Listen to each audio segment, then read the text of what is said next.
बड़े आदर के साथ शहीदों को श्रद्धांजलि दी। भगत सिंह जी, सुखदेव, राजगुरु, उन लोगों को कल के दिन फांसी दी गई थी। उन्होंने देश को आज़ाद कराने के लिए सबसे बड़ी शहादत दी।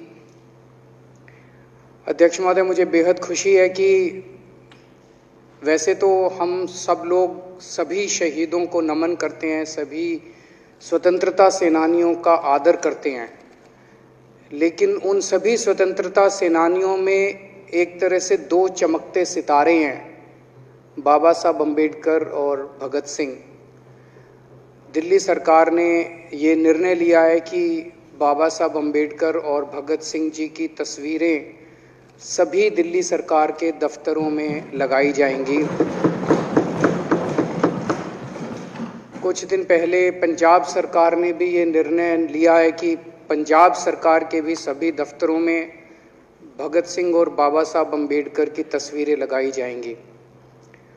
जब से ये ऐलान किया गया है, मैं तो सोच रहा था कि हमारे विपक्ष के साथी इसके ऊपर हमें बधाई देंगे, तारीफ करेंगे कि बहुत अच्छा निर्णय लिया गया। शुक्रिया।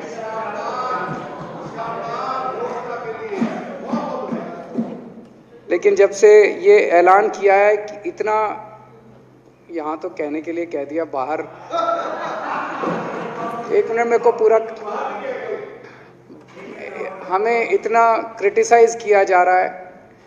बीजेपी वाले कह रहे हैं कि बाबा साहब अम्बेडकर और भगत सिंह की क्यों लगाई, सावरकर की क्यों नहीं लगाई, हेडगेवार की क्यों नहीं लगाई। तो मैं कह रहा हूं भाई, सावरकर की और हेडगेवार की तुम लगा लो। अब देखो, जो बोल रहे थे उसमें तो किसी ने टिप्पणी नहीं की।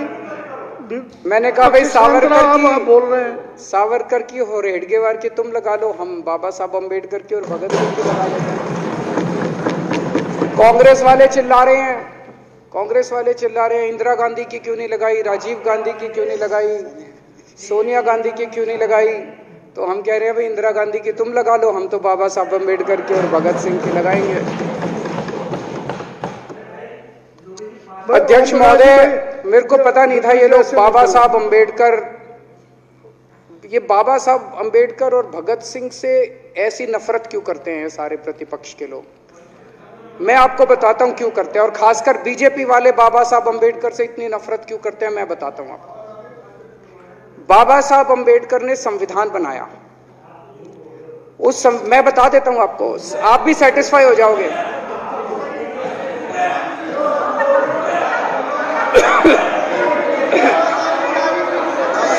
सुन के चले जाना। बाबा साहब का नाम सुनते ही वॉकआउट कर गए। बाबा साहब का नाम भी नहीं सुनना चाहते। बाबा साहब अम्बेडकर का नाम सुनते ही सुन तो लो।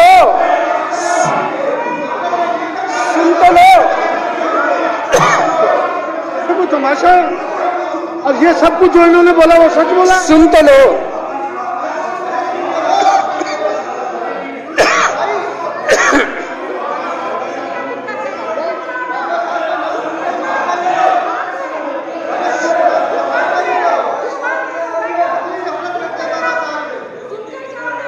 बाबा साहब अम्बेडकर ने, सदस्यों से प्रार्थना कर रहा हूं, अध्यक्ष महोदय, बाबा साहब अम्बेडकर ने, मुख्यमंत्री जी बोल रहे हैं, डिस्टर्ब ना करें प्लीज। नहीं, ये कोई तरीका। सत्य कौन बोल रहा था? सत्य क्या बिजुली जी ने बोला? सब आप बैठ जाइए। अब बाबा साहब अम्बेडकर ने देश का संविधान बनाया। संविधान में लिखा उन्होंने कि भारत के अंदर जनतंत्र होगा। इस जनतंत्र के अंदर चुनाव होंगे। चुनाव में जनता वोट डालेगी। वोट डाल के जनता अपनी सरकार चुनेगी। वो सरकार लोगों के सपनों को पूरा करने के लिए काम करेगी। बीजेपी को ये पसंद नहीं है। बीजेपी नहीं चाहती चुनाव हो। बीजेपी चाहती है कि चुनाव खत्म हो जाए। चुनाव होने ही नहीं चाहिए। चुनाव गंदी बात है इनके हिसाब से। चुनाव गलत बात है इनके हिसाब से। एमसीडी के अंदर 15 साल इन्होंने जम के लूटा। लूटने के सारे दुनिया के रिकॉर्ड तोड़ दिए। गिनीज बुक वालों की मीटिंग चल रही है कि भारतीय जनता पार्टी का नाम आने वाला है गिनीज बुक के अंदर। एनसीडी का और बीजेपी वालों का शानदार इन्होंने परफॉर्मेंस किया है। 15 साल के अंदर इन्होंने लूटने में कोई कसर नहीं छोड़ी। लूटने के बाद जब जनता में त्राही त्राही मच गई, लोग दुखी हो गए 15 साल के इनके शासन के बाद, और जनता ने मन बना लिया कि इस बार इनको मजा चखाएंगे और गुस्सा जाहिर करेंगे। चुनाव आयोग ने ऐलान कर दिया कि हम आज शाम को 5 बजे 9 मार्च को शाम को 5 बजे आज चुनाव की डेट्स की घोषणा की जाएगी। 4 तारीख को प्रधानमंत्री के दफ्तर से फोन जाता है, चिट्ठी जाती है चुनाव कमिश्नर को, चुनाव रद्द कर दो।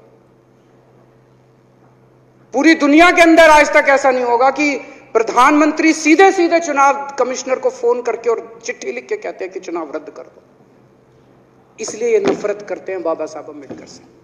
ये कहते हैं बाबा साहब अम्बेडकर नहीं होता तो जनतंत्र नहीं होता इस देश के अंदर। कल एक बीजेपी का बड़ा नेता मिला, बोला जी मैंने तो अपने बीजेपी के बड़े नेताओं को बोल दिया ये चुनाव का चक्कर छोड़ो, एमसीडी में भी एनडीएमसी जैसा कर दो। मैंने कहा इसका क्या मतलब? वो बोले जैसे एनडीएमसी में चुनाव ही नहीं होते, एनडीएमसी में केंद्र सरकार नॉमिनेट कर देती है। बोले जी एमसीडी में भी यही हो जाना चाहिए। अध्यक्ष महोदय, इनका बस चले ना इस देश के अंदर सारे राज्यों में और देश में चुनाव कराना बंद कर दें। इसलिए ये नफरत करते हैं, इसलिए बाबा साहब अंबेडकर से नफरत करते हैं ये लोग।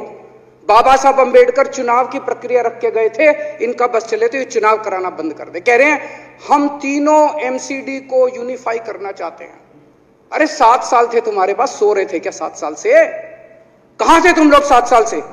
क्यों नहीं तुम लोगों ने क्यों नहीं तुम लोग यूनिफाई करने के लिए पैसे चाहिए? क्यों नहीं तुम लोगों ने यूनिफाई किया 7 साल से? चुनाव के 1 घंटे पहले तुम लोग चिट्ठी लिख रहे हो, अब सो के जागे हो कि अब यूनिफाई करोगे। तो यूनिफाई नहीं करना, चुनाव टालने हैं क्योंकि हार रहे हैं। मेरी हाथ जोड़ के विनती है, हार जीत लगी रहती है, कभी ये पार्टी हारती है, कभी वो पार्टी हारती है, कभी आज बीजेपी हारती है, कभी आम आदमी पार्टी भी हारती है, कभी कांग्रेस हारती है। देश बड़ा है, देश की सोचो। आज आम आदमी पार्टी है, कल आम आदमी पार्टी हो सकता है ना हो। आज बीजेपी है, कल बीजेपी हो ना हो। आज केजरीवाल है, कल केजरीवाल नहीं होगा। आज मोदी जी हैं, कल मोदी जी नहीं होंगे। कोई बड़ा नहीं है, देश बड़ा है, मुल्क बड़ा है, कौम बड़ी है, समाज बड़ा है। देश को नहीं झुकने देना, देश को नहीं टूटने देना, देश को नहीं किसी भी हालत में देश पे आंच नहीं आनी चाहिए। ये लोग देश के साथ खिलवाड़ कर रहे हैं, ये लोग संविधान के साथ खिलवाड़ कर रहे हैं। कह रहे हम यूनिफाई करना चाहते हैं। इन्होंने एक चिट्ठी लिख दी चुनाव आयोग को कि हम तीनों एमसीडी को यूनिफाई कर रहे हैं, इसलिए चुनाव टाल दो। चुनाव आयोग ने चुनाव टाल दिया।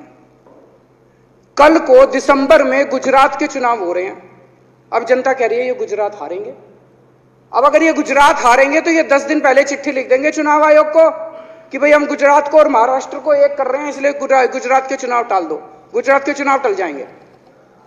अगली बार ये लोकसभा हारेंगे, चिट्ठी लिख देंगे जी ये पार्लियामेंट्री फॉर्म ऑफ सिस्टम बड़ा खराब है, हम प्रेसिडेंशियल फॉर्म ऑफ सिस्टम ला रहे हैं, संविधान बदल रहे हैं, चुनाव टाल दो। चुनाव टल जाएंगे। ये क्या मजाक बना रखा है इन्होंने, नौटंकी कर रखी है इन्होंने। भारत जनतंत्र है, देश ये बर्दाश्त नहीं करने वाला जो इन्होंने नौटंकी कर रखी है। कहते हैं हम दुनिया की सबसे बड़ी पार्टी हैं, हम तो जी दुनिया की सबसे छोटी पार्टी हैं। फिर भी डर गए तुम लोग।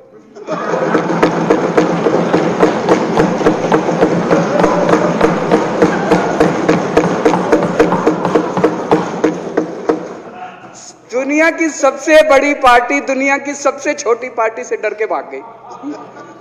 क्या कायर हो यार।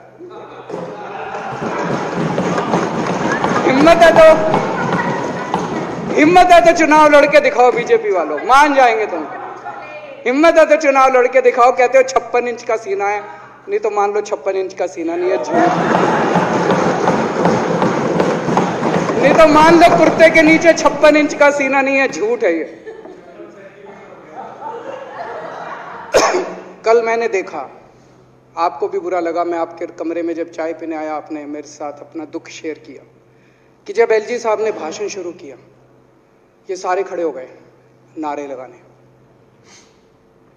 क्या कश्मीर फाइल्स टैक्स फ्री करो, और पीछे से 2 जने कह रहे थे दारू की दुकानें बंद करो। अब इनको भी नहीं पता आज नारे किस चीज के लगाने, ऊपर से आया तो था ऊपर से आया तो था। तो दो जने कह रहे थे दारू की दुकान बंद करो, आगे वाले कह रहे थे कश्मीर फाइल्स टैक्स फ्री करो, फिर दूसरे वाले ने कहा बे आज कश्मीर वाला नारा लगाना है। तो जैसे रैलियां होती हैं उसमें कुछ टीवी वाले माइक लगा देते हैं कि हाँ जी किस लिए आए हो, तो वो यूं यूं देखता है किस लिए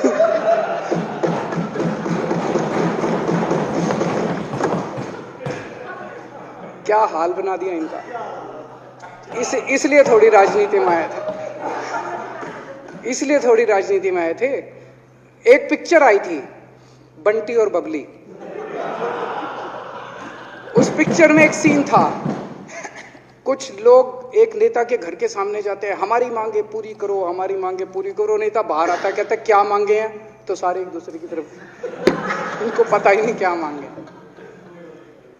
आज सारे देश की सारी भारतीय जनता पार्टी एक पिक्चर के पोस्टर लगा रही है गली गली में जाके। पूरी सारी भारतीय जनता पार्टी देश में एक पिक्चर के पोस्टर लगा रही है। इसलिए राजनीति करने आए थे, पिक्चरों के पोस्टर। अपने बच्चों को क्या जवाब दोगे? घर जाके बच्चे पूछेंगे पापा क्या काम करते हो? पिक्चरों के पोस्टर लगाता हूं।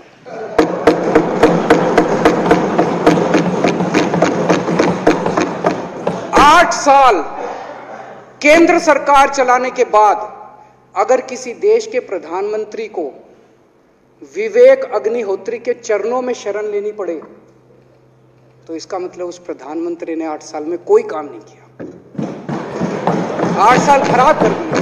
बताओ, विवेक अग्निहोत्री के चरणों में उनको शरण लेनी पड़ रही है, बचा लो बचा लो बचा लो।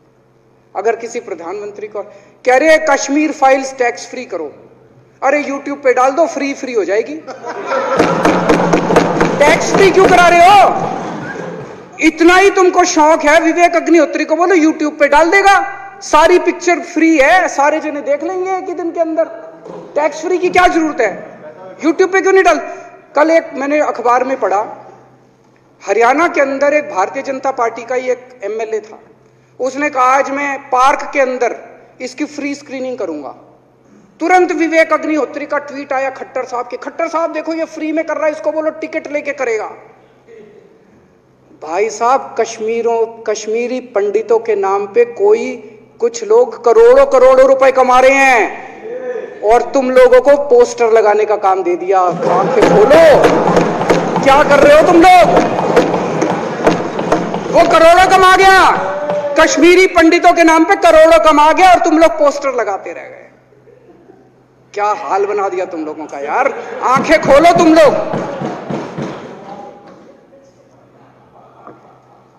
भेड़ बकरियों की तरह हाँक रखा है पूरे बीजेपी वालों को, भेड़ बकरियों की तरह हाँक रहे हैं। एक दिन बोले 3 का कृषि कानून लेके आए हैं, बहुत शानदार है, और फिर नीचे मैसेज आया भाई सारे जने तारीफ करो मोदी जी की। सारे बोले वाह मोदी जी वाह, क्या मास्टर स्ट्रोक है। और मेरे को याद है इसी सदन के अंदर इन लोगों ने उन 3 कानूनों की खूब तारीफ की थी, बोले क्या मास्टर स्ट्रोक है और क्या शानदार कानून लेके आए। 1 साल के बाद फिर आया भाई 3 कानून वापस ले लिए, बोलो फिर तारीफ करो मोदी जी की, भाई कानून बेकार थे मोदी जी। क्या इसी सदन के अंदर इन लोगों ने इतनी बेशर्मी, दिमाग पे ताला लगा रखा, इन्होंने कहा वाह मोदी जी वाह, क्या 3 कानून खराब थे आपने वापस ले लिया, देश को बचा लिया। क्या मास्टर स्ट्रोक, ये क्या हाल बना दिया आप लोगों का यार। फिर थोड़े दिन बाद बोले भाई दारू की दुकानों के खिलाफ करो, फिर सारे जने दारू की दुकान बंद करो, दारू की। अब दारू ठीक हो गई दिल्ली में, आजकल तो शोर नहीं करते तुम लोग। अब कश्मीर फाइल आ गई, पहले कृषि कानून, रोज काम दे रखा है तुमको, कुछ ना कुछ ऊपर से आ जाता है, काम दे रखा है। अब दारू की दुकानें। मेरा एक ही निवेदन है मेरे बीजेपी के साथियों से, आप तो अपने ही हो, आप तो सब अपने, मेरे छोटे भाई बड़े भाई बिदुरी साहब तो बड़े भाई है मेरे, आप तो सारे अपने हो यार। थोड़ा सा देश के बारे में सोचो यार, थोड़ा देश के बारे में सोचो। हिटलर भी जो था वो कम से कम अपने चमचों को नौकरी देता था, रोजगार देता था। इतिहास उठा के पढ़ो, उसने रोजगार तो दिया था। इन्होंने क्या दिया आपको? आपके बच्चों को नौकरी दी? आपके घर में कोई खाने पीने का इंतजाम करा? आपकी बिजली का इंतजाम करा? केजरीवाल काम आता है आपके भी घर की बिजली फ्री कर रखी है। दिल्ली के 12 लाख बच्चों को नौकरी दी है मैंने, स्कूल ठीक कर दिए, अस्पताल ठीक कर दिए। आपके घर में कोई बीमार हो, केजरीवाल दवाई पहुंचाता है, मोदी दवाई नहीं पहुंचाता। केजरीवाल काम आया। मैं बीजेपी के सारे कार्यकर्ताओं से कहना चाहता हूं, थोड़ा सा दिमाग खोलो। बीजेपी के सारे सपोर्टर्स को कहना चाहता हूं, थोड़ा सा दिमाग खोलो। ये भेड़ चाल बंद करो, भेड़ बकरियों की तरह हाँक रहे हैं ये आपको, ये सब बंद करो। दिमाग खोल के सारे जने बीजेपी छोड़ के आम आदमी पार्टी में आ जाओ।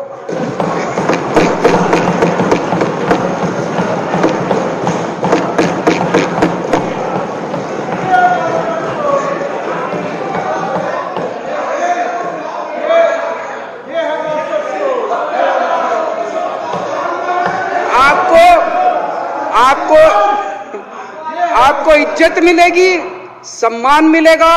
आपसे कतई झूठे नारे नहीं लगवाएंगे। राष्ट्र निर्माण में आपको साथ लेंगे हम, राष्ट्र निर्माण करेंगे आपके साथ मिलकर। ये पोस्टर भी नहीं लगवाएंगे झूठी फिल्मों के।